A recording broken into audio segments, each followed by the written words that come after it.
Olá pessoal, vamos lá para mais uma aula de história do oitavo ano.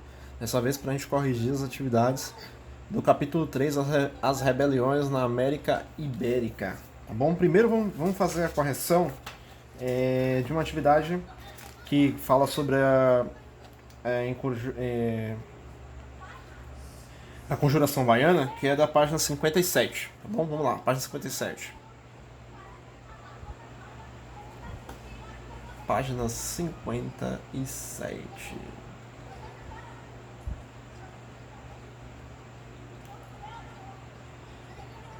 Né? Vocês tem um trecho, vai ser uma análise de um documento, né?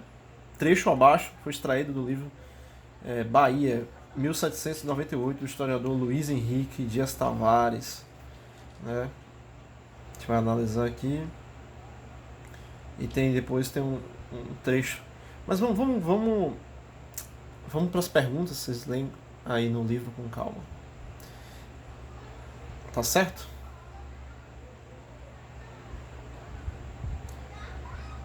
Vamos deixar o negócio dinâmico, né? Vamos deixar o negócio legal, fluir legal. Vamos lá. Manuel Faustino dos Santos Lira esperou. É um texto de Luiz Henrique Dias Tavares, tá, galera? Historiador que estuda a conjuração baiana. Vamos lá. Manuel Faustino dos Santos Lira esperou o fim da madrugada. Não conseguiria dormir, preocupado que estava com a prisão de Luiz Gama das Virgens. Aos seus olhos, um sujeito inofensivo, embora agitado, cheio de manias com religião e rezas e com o costume de ir às missas em todas as igrejas da cidade. Manuel Faustino já estava informado a respeito de uma reunião no sábado no campo do dique do Desterro. Levantou-se e olhou para o terreiro de Jesus por uma fresta da janela. Havia um pouco de névoa e os sinos tocavam.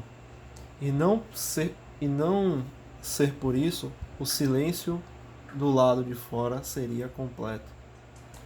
A cidade dormia e o jovem aprendiz de alfaiate desejou estar longe dali. Nascerá no engenho colégio e passará algum tempo na vila dos Santos Amaro da Purificação. Sentia saudades do cheiro do mel de cana, mas não do trabalho pesado da produção de açúcar. No entanto, sua madrinha quisera que ele aprendesse o ofício de alfaiate e o trouxera para Salvador, colocando como mestre, colocando com o mestre de João de Deus na rua direita do palácio, bem no centro da cidade. É muito cedo, Manuelzinho, saudou-se Sebastiana, uma velha criada do engenho Calonge. Ela vira nascer. Benção, benção, tia Bastiana. Tenho muito o que fazer hoje. Ela examinou com um canto de olhos. Bom, tem munguzá, Manuelzinho. Está do jeito que você gosta. Quer um copo? Quero. E diga, o que é tão importante para você fazer hoje? É coisas sobre a nossa liberdade, tia. Mas não posso falar. A velha limpou o copo com a toalha branca e entregou ao rapaz. Cuidado com essas ideias, Manuelzinho. Liberdade a gente só consegue comprando a forria. É liberdade sem compra, tia. É a liberdade da verdade. Primeiro, em que cidade se passa o diálogo narrado pelo autor? Essa é fácil, hein, pessoal? Salvador, né? Tá falando conjuração baiana, Salvador. Segundo, como descreve Manuel Faustino? Qual era a sua ocupação? Era um jovem aprendiz de alfaiate, né, pessoal? Que nasceu no engenho e trabalhou na produção de cana-de-açúcar. Terceiro, sobre o que ele conversava com Sebastiana? Qual era a condição social dessa mulher? Conversava sobre coisas do cotidiano, mas revelava que tinha muito, mas revela que tem muito para fazer naquele dia, que estava relacionado a uma tarefa relacionada à liberdade dos escravos, né? Pelo que podemos perceber com o diálogo, Sebastiana era uma senhora escravizada, tinha sido escravizada. Quarto, de acordo com o que você leu nesse trecho, sobre qual evento histórico o livro se trata? Sobre Conjuração Baiana, né, pessoal? Também chamada de Revolução dos Alfaiates. Quinto, na sua opinião, qual era a ideia de liberdade para Manuel Faustino tinha? Que outro acontecimento histórico trazia em seu lema o conceito de liberdade? Para Manuel Faustino, pessoal, a liberdade ela não comprava, né? Em uma carta do alforria, ou seja, não era relacionada a dinheiro. Era uma liberdade para ser conquistada como status de igualdade entre os seres humanos. As ideias de liberdade que inspiravam a Revolução Francesa, é muito nesse sentido. É uma liberdade mais francesa, de amplitude, das camadas, que refletia também nas camadas populares. Beleza? Vamos lá para as próximas perguntas, lá no final do capítulo, que são as atividades da página 62 e... Perdão, da página 63.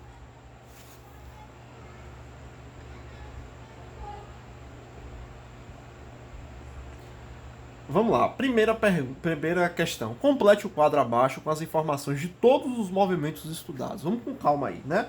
O primeiro o quê? Revolta de Beckman. Qual é a época? 1694, local Maranhão, né? Grupos sociais que se confrontavam eram o quê? Grupos de fazendeiros versus administração local. E as reivindicações eram o quê? Fim do monopólio da Companhia do Comércio e proibição de escravizar indígenas. O resultado foi o que? A extinção da companhia. Beleza? Próximo. Guerra dos Emboabas. Aconteceu em que época? De 1907 a 1909. Em que região? Em que local? Minas Gerais. Grupos sociais que confrontavam os grupos Emboabas, que eram os forasteiros, né, galera? Versus os bandeirantes paulistas. Reivindicava o que? Disputa pelo ouro e também pelo domínio da região de Minas Gerais. As reivindicações. Em 1709, separação de São Paulo. Resultado da separação de São Paulo e de Minas Gerais na capitania do Rio de Janeiro. Vamos lá. Guerra dos Mascates, de 1710 a 1711. Local Pernambuco.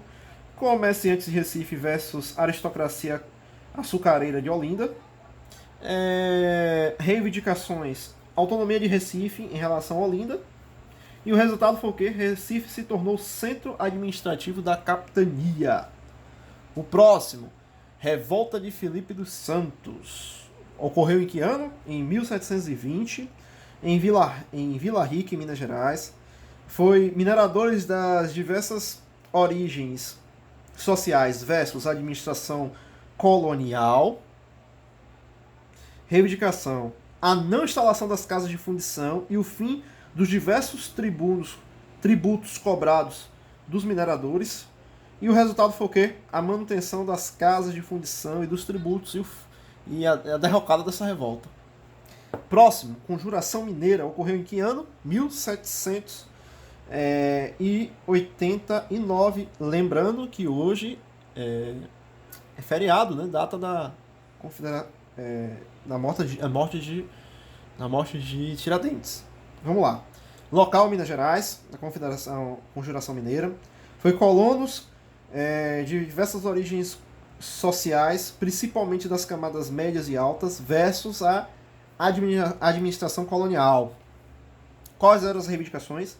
Fim da cobrança cumulativa da derrama e das dívidas dos contratores e proclamação de uma república em Minas Gerais, uma república local. Qual foi o resultado disso? O movimento foi abortado antes do início, denunciado por alguns dos seus participantes e até morte de líderes, né? O próximo é a Conjuração Baiana, da qual a gente falou bastante, né? Foi em 1798, qual local? Na Bahia, especificamente Salvador, né? E os grupos sociais que confrontaram foi o quê? Os grupos de diferentes origens, principalmente populares e profissionais liberais, versus a administração colonial. Qual foi as reivindicações? A reivindicação foi a proclamação de um governo republicano, democrático e livre de Portugal, fim da escravidão e liberdade do comércio. As consequências são o quê? A rebelião foi frustrada logo no início por denúncias de alguns dos seus participantes. A próxima, já agora vamos falar sobre essas duas últimas, vamos falar sobre as rebeliões na América Hispânica. Então é a rebelião de Tucumã-Amaru, foi em 1780, no local chamado, no local foi no vice-reino do Peru, foi entre os Curacas e população local, crioulos, indígenas, mestiços, escravizados e colonos empobrecidos versus os corregedores, que eram as autoridades metropolitanas, tá certo, galera? Mas no auge da rebelião, Curacas e crioulos se uniram contra os corregedores. Quais eram as reivindicações? Era o fim da cobrança de tributos, e o resultado é que a revolta se acentuou, o conservadorismo das elites crioulas se proliferou, recuando, né, os crioulos. E por último, o movimento Comumero, em 1781, que foi na região vice-reinado da Nova Granada. Foi entre grupos locais, pequenos agricultores, comerciantes e aristocracia crioula versus autoridades metropolitanas. Mas no auge da revolta, os crioulos se associaram à metrópole. As reivindicações eram o fim dos impostos cobrados da população local e a consequência foi a prisão e morte do grande líder, né, o general Galan, líder do movimento. Segunda questão, com base no quadro que você completou acima, responda as questões. A. Quais as diferenças e as semelhanças entre a conjuração mineira e a conjuração baiana? A semelhança era o quê? Os dois movimentos, pessoal, ocorreram no final do século XVIII e foram descobertos e cancelados antes de ocorrer a revolta em si, viu, galera? Ambos tinham entre os seus projetos a instalação da República Independente. Tinha grande influência da Revolução Francesa. As diferenças eram o quê? As diferenças é que os participantes da Conjuração Baiana, a maioria tinha representantes das camadas populares. Já não ocorria na Conjuração Mineira. E além disso, o projeto dos baianos, o projeto da Conjuração Baiana, tinha um caráter mais popular. E tinha uma instalação de um regime muito mais democrático do que o que pensavam os líderes da Conjuração Mineira. Por exemplo, os baianos defendiam a abolição da escravidão. E a elite mineira nem pensava nisso. Letra B. Quais são as semelhanças entre as revoltas da América Portuguesa e as ocorridas na América Espanhola? Vamos lá. Se prestarmos atenção, a semelhança entre elas duas foram por conta do enfrentamento aos tributos, né? E a exploração metropolitana e a exploração das metrópoles nessas regiões independentes das camadas sociais. A semelhança foram influenciadas também por ideias iluministas, né? Tá bom? E as diferenças é que o processo, a forma como lidou a repressão, apesar de ter sido coisas semelhantes, mas foram diferentes porque tiveram mecanismos de exploração diferentes. Beleza? Próxima questão, terceiro. Explica a diferença entre os conceitos de rebeldias regionais e revoluções nacionais. Rebeldias, pessoal, regionais, foi o que aconteceu na América Portuguesa, que eram manifestações localizadas, que não expressavam necessariamente um sentimento de toda a colônia. Enquanto as revoluções nacionais foram movimentos criados a partir de consciência ou identidade nacional, algo que ainda não estava consolidado nas colônias do século XVII e XVIII. Só vai acontecer mais no século XIX, viu? Essa ideia de uma identidade nacional, de uma revolução nacional, tá bom? Quarta questão.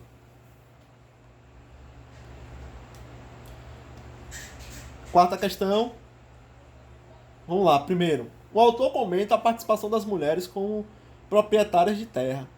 Que informações ele apresenta e qual é a proporção entre homens e mulheres? O que está se falando aí, né, do autor, né? Ele mostra que a proporção de mulheres proprietárias de terra em relação aos homens era muito pequena, de 1 para 35, mas que aumentava entre as propriedades arrendadas. para em torno de 10%, podendo chegar até 23%. Então existe uma diferença do ponto de vista das camadas sociais. B. O autor afirma que, para receber terras, havia mais exigências para mulheres do que para homens. Quais eram essas exigências? Elas permanecem hoje em dia? As mulheres, pessoal, tinham que obter consentimento do pai ou do marido. Hoje em dia não existe mais essa exigência. Ainda bem, né? Coitadas das mulheres, já sofrem com o machismo, já sofrem com a exploração no mundo capitalista, de forma mais acentuada. E ainda tendo medidas retrógradas, como tinha no século XVIII, seria decadente, né? Ainda bem que as mulheres ainda não estão nesse patamar. Ainda não mudou, não está no patamar como era no século XVIII, século XVII, por aí vai. Então é isso, pessoal, a correção dessa atividade. Agora a nossa próxima aula de história vai ser sobre o conteúdo, o próximo conteúdo, que vai ser o capítulo 4, né? Já o capítulo 4 vai ser a História do Mundo, a gente vai falar sobre Napoleão e o Congresso de Viena. Então é só isso, pessoal, e até mais. Um grande abraço para todos. Tchau, tchau.